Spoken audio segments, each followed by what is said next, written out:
making history.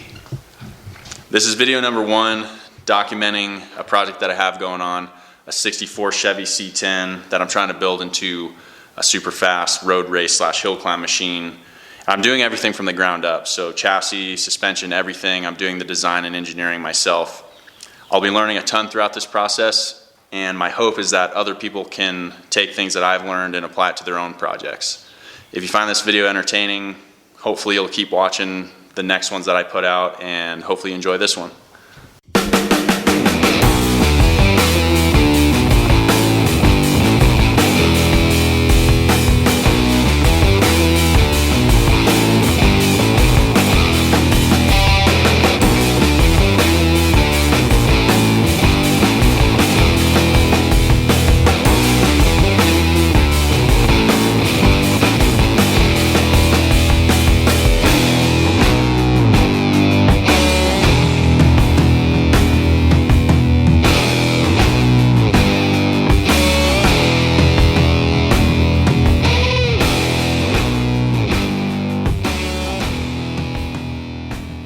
So I'm pretty much done with the middle of the chassis now.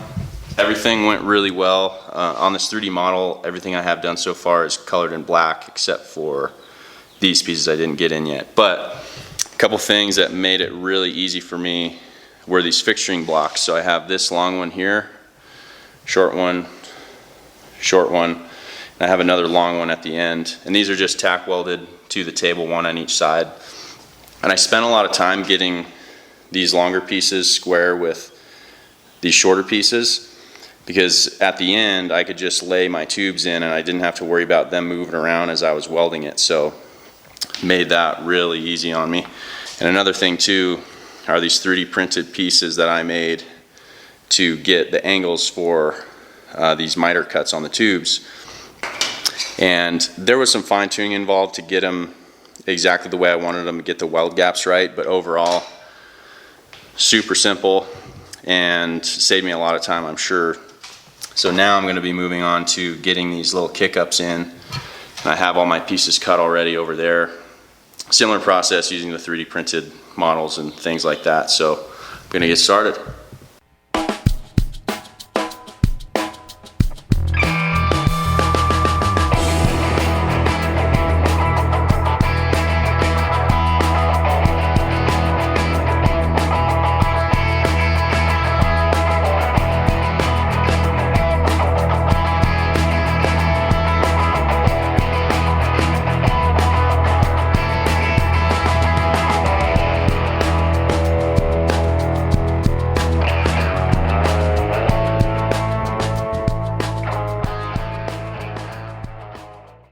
So I finished welding these kick-ups, and there's a couple ways that I could attach these to the chassis.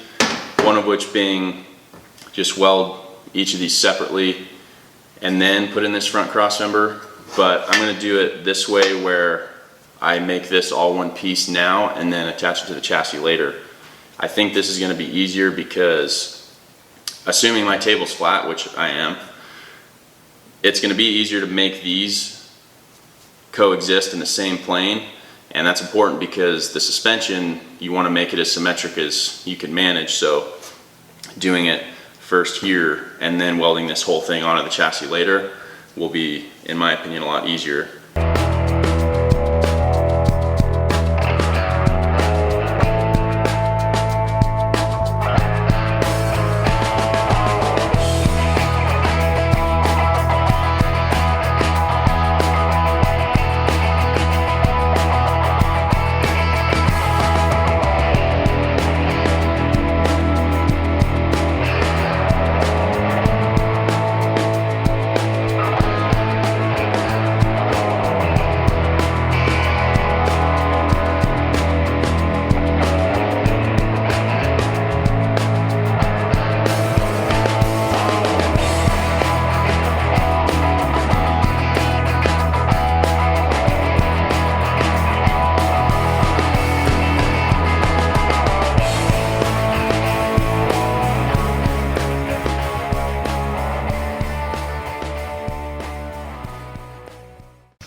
I thought it was worth mentioning how I fixtured the kick-ups to the main part of the chassis.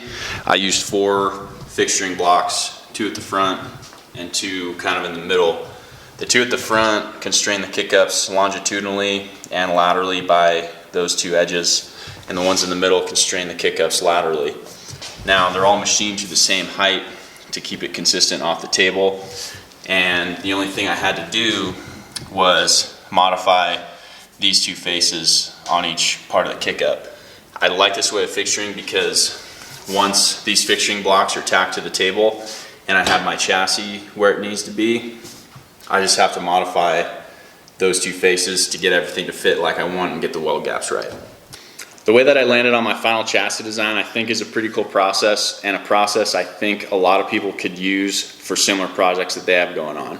The first thing that I did was design different configurations of the chassis in a 3D CAD program. I use Fusion 360, which is a really powerful program, and it's free. Now, it's kind of hard to learn how to use at first, but once you get the hang of it, you can pretty much do anything that you want. They also have FEA software built in, and I did a first run through there to figure out which chassis was the most torsionally stiff, and that's what I was after, was torsional stiffness. I don't think that you need FEA software to do pretty simple stuff. I learned how to use it in engineering school, so it was really quick for me to do it, but I still wanted some physical way to back up my results. That led me to this torsion testing fixture here. It's really basic how it works. I clamped one end of the chassis solid.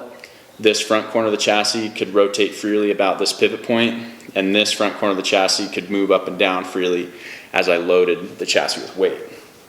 This moment arm here, when I put a load on it, that's what would give me the twisting force. So I would load it with weight, and you can see the chassis flex. Once it's loaded, I would measure the distance from the tabletop to this free corner, take more weight, put it on there, take that same measurement. I did this 5 or 6 times for each chassis and just collected all that data. Now, I use spring theory to calculate an actual number for what the stiffness was. You don't need to know spring theory to figure out which design is the best though.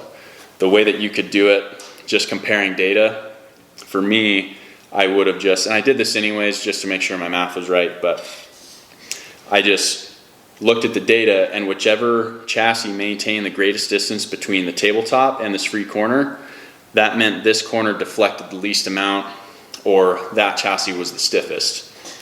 Like I said, really basic setup, but I think it's really applicable to a lot of different stuff out there that you might be designing for your project. That's a wrap on the chassis. It came out pretty much exactly according to plan, and I'm really excited for what's coming next. Here's an overview of what the chassis looks like in its final form. There will be brackets and things like that that need to be added later, but overall, the chassis, I think, is exactly where it needs to be. So if you like this video, if you were entertained, I'll be doing more of these. I think the next one will be kind of suspension, roll cage related maybe. I don't really know yet, but this stuff is just super fun for me, so hopefully I'll catch you next time.